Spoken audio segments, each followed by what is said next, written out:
at 12:41. Every Friday, live at 12:30 or even 12:41 for those observant people out there, is myself and Mr. Jerry Lyons with something for the weekend. How we doing, Jerry? Very, very good. Actually, very good. Going into the weekend, I've got nice stuff to look forward to. I like it a lot. Excellent, excellent. So very nice to see you. And as we promised, we're going to be picking apart people's content and PR problems.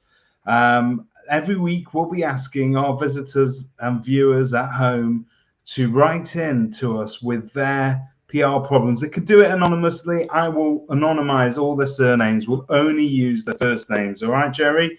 I've got the first one that has been sent in by a real fan of yours. I'm ready. His first name is Quasi. He says, Jerry, I've just started a new job. I've been in it for about 2 weeks, and it's fair to say it's not gone the best way possible. A couple of weeks ago, I made an announcement, and now nobody wants to be my friend. What advice could you give Mr. Quasi Kwarteng? Right. First of all, I would say this. Back in 2005, I don't know whether Quasi remembers me. I interviewed him while I was working for the Harrow Observer, and he was standing at Brent East. I've just Googled it just to make sure I got my facts right. And the thing that struck me was what a dickhead he is. Honestly, he always stuck in my mind, right? Because he didn't become an MP till 2010. But even then, whenever I thought of him, I thought that was that guy. He was unbelievably arrogant. Unbelievable. But isn't that if you were trying to choose a chancellor, let's face it, none of them have been particularly warm and cuddly. Maybe George Osborne was a little, but even he's not somebody you could cozy up to, right? Nah. You know what, as well? This is why these politicians, I just got no time for any of them, whether they're Labour or bloody Tories, right? The health minister. Have you seen the latest health minister? The lady. I don't know her name. She looks like the most unhealthy person I've ever seen. Right. If this government had a minister of moderation, they'd put Simon Whale in charge. Do you know what I mean? You know what?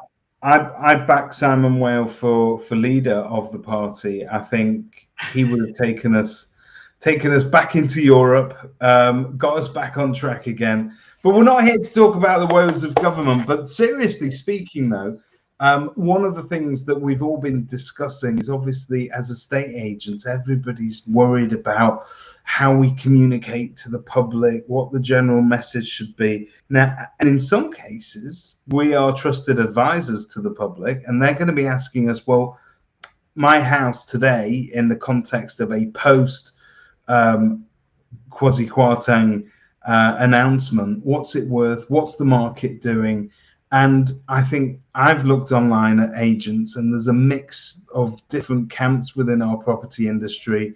There's loads of you out there that are saying, don't watch the news, don't turn on the TV, don't read the newspapers, keep in your lane, stay focused, just be positive. This is Great Britain, don't you know? Houses are going to sell themselves, remain calm. And then there is the exact polar opposite. And I'm not going to mention anybody by name, but if Charlie Lambden's watching today, my God, what are you doing, man? He literally sat there breathing death and destruction into the market, telling people that we're going to have the most severe recession ever. Everybody's going to be losing their homes and eating out of bins. What do I do, Jerry? What do I do? Which extreme do I go to? I've not heard Charlie's blog or vlog or whatever it was, I'm afraid. But I'm pretty sure he didn't say we'll all be eating out of bins. Well, I don't think Maybe he said we'll all be eating out of from food banks, because that seems like a Tory policy at the moment to get everyone down a local food bank. Anyway, I digress. What I would say, right, so I'm of the camp, always tell the truth. Don't tell people it's sunny outside if it's raining, because if they go outside and get wet, they're going to blame you for not having an umbrella. So estate agents need to, in my opinion, just tell the truth. What is happening locally? Just tell the truth. That way you don't have to think, have I said the right thing? You've told the truth. What's happening in your market? Are buyers pulling out of deals? Why are they pulling out of deals? Explain to people what the market is. Imagine if you go to me, David, right? Yeah, Jerry, we'll take your property on and we'll definitely get you 600 grand for your house. No problem at all. No problem. 2 weeks down the line, I've not had one viewing because of the current economic climate. What do I think of you? What am I telling all my friends about you, David? You're going to say, him. He's the dude that came in and promised me the earth and then led me on a merry chase till I had to reduce it. Eventually, I lost my faith in him and the property market and decided to go elsewhere. Not just that, lost my faith in God. Wow, Jerry, I feel like we've been to church today. Right. Can I read you something? Right? Sure you can. I got a text, and this is the first time I've aired this. It sounds like he's just texted you as well, by the way. I got a text. Somebody keeps trying to reach me. I can't find where is he? Where is he? Right, I've got the text here. Yeah. There's one agent, one of my very first clients, very successful agent, was 40 years an estate agent, been through recessions.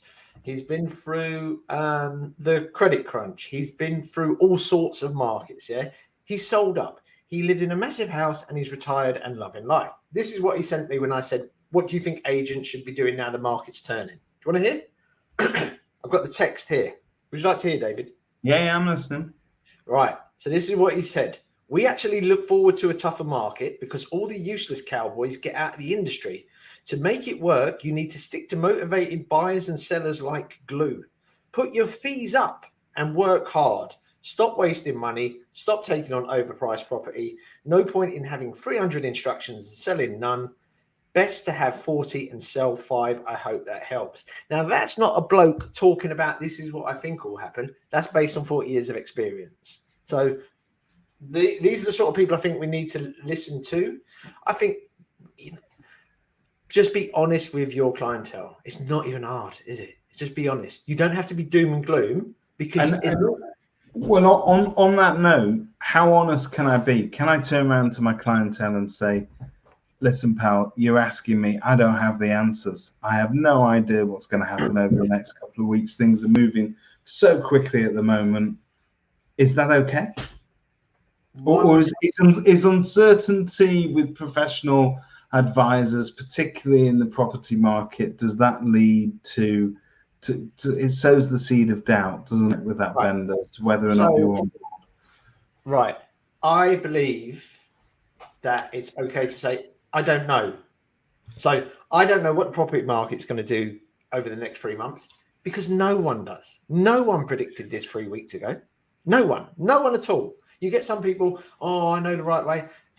Listen, then they're the sort of people that need to get off Facebook and start working on their businesses because you don't know what's going to happen to the property market, but you can tell your client, one thing I do know for sure is that if you're really motivated to sell, you won't find anyone that's going to work harder for you than our company. We will market your property. We will give you the best possible chance. That's the only guarantee you can give them. Pretty much ever. You never know what's around the corner. So why say it's sound advice for any market, that really, isn't it? It's true. It's just, I think it's like with our guys, with my business, I just said to people, we're not upping our fees. That was the main thing because we're not greedy.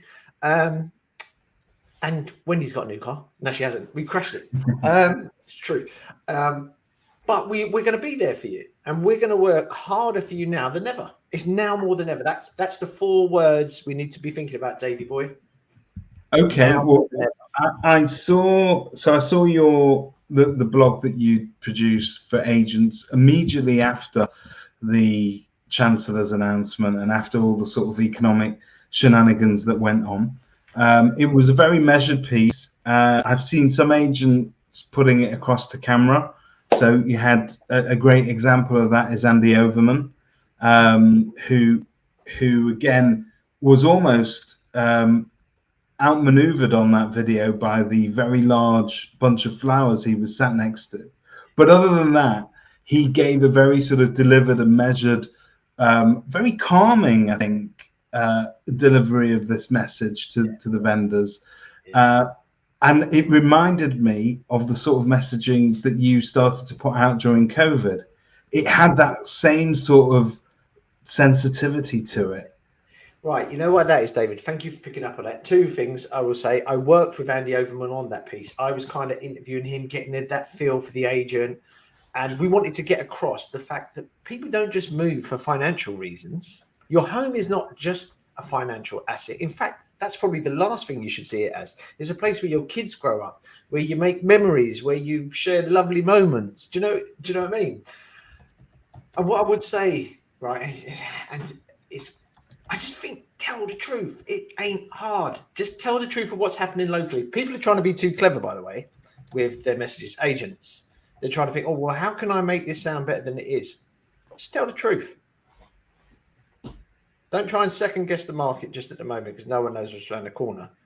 But provide a certain thing in an uncertain time. That certain thing being hard work, expertise, real good client care. Because the rubbish agents won't do that. So you can nick their instructions because there's still going to be some instructions in there.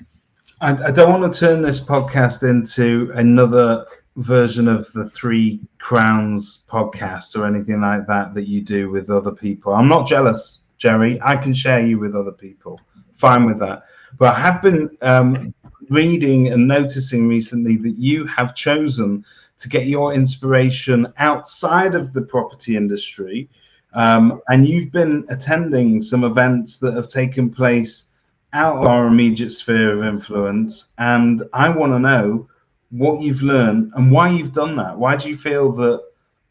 Do you feel that as much as we kind of rinse and repeat a lot in the property industry now, we know what we need to say and do, so we all just do it a lot. Is it too samey for you? Is that why you've chosen to shop elsewhere?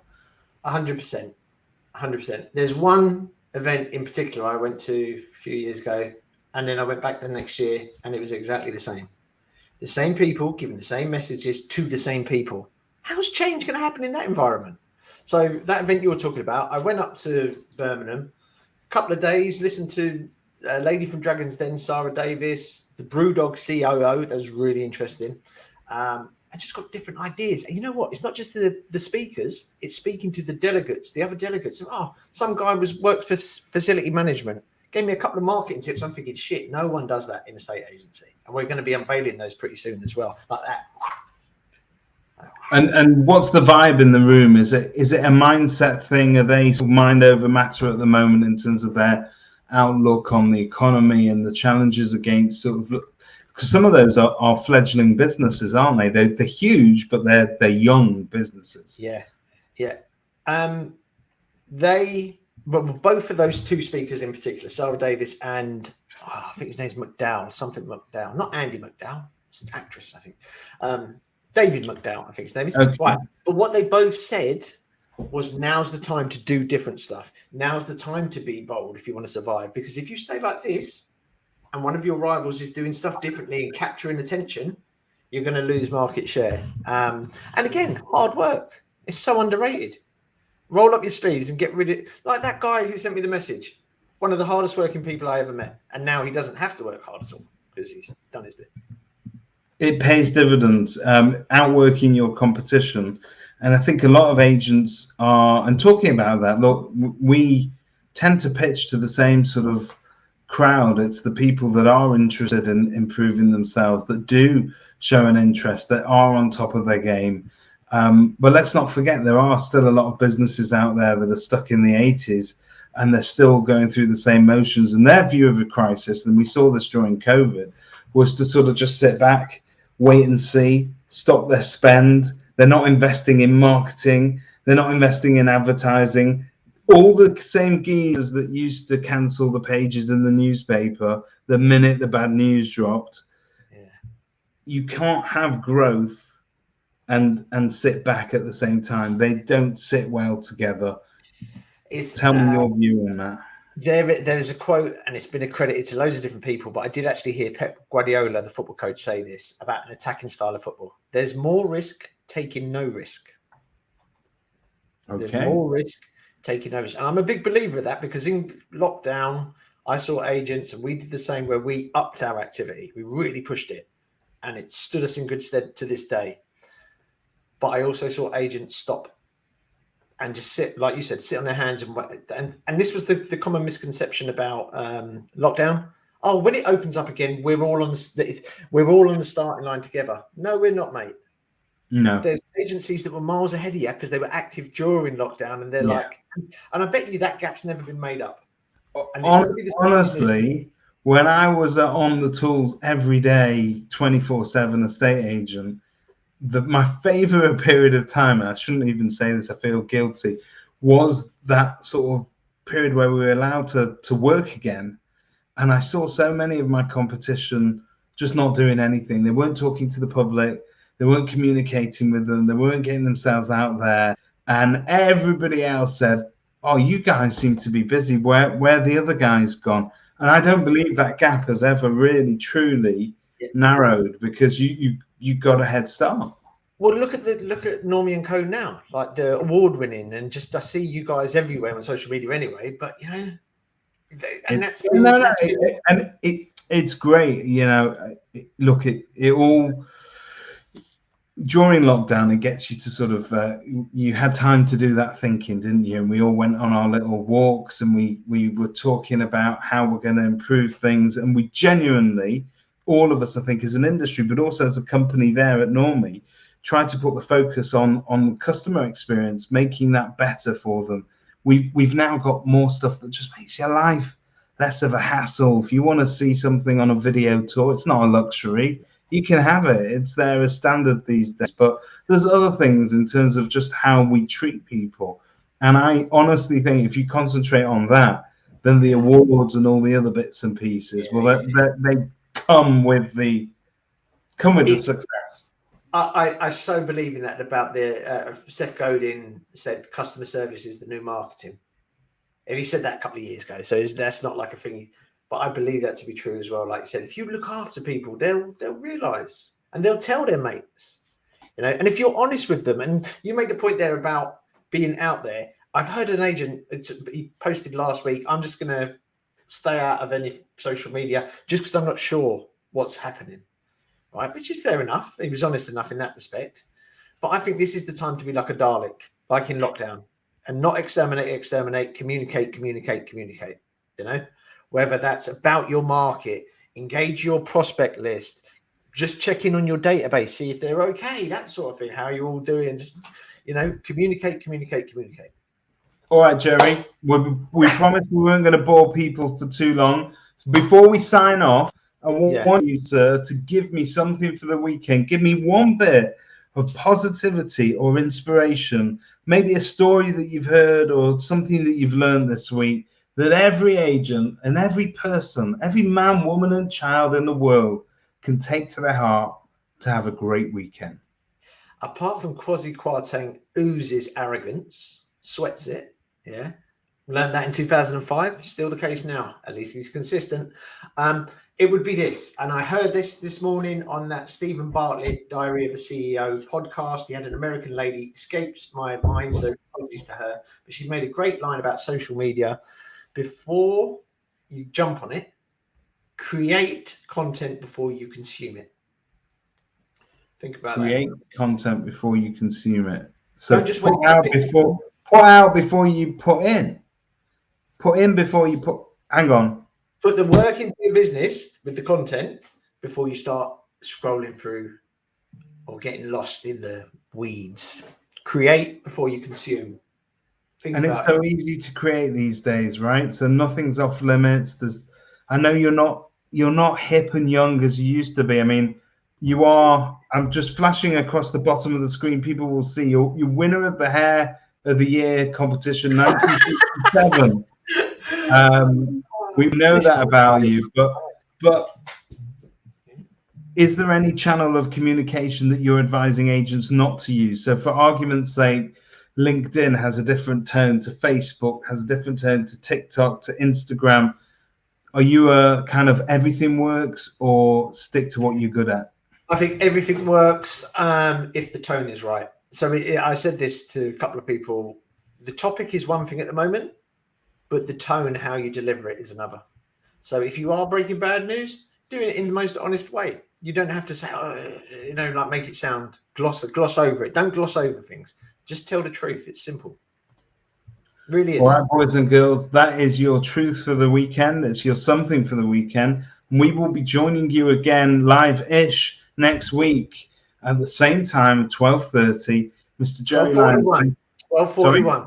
12:41. If anybody's got any questions that they want, please send it in to david@kerfuffle.com. Very simple. And I will get Jerry to pick through your PR nightmares, your PR problems, your content questions that you've got. If there's anything in terms of tone or and also the method of delivery.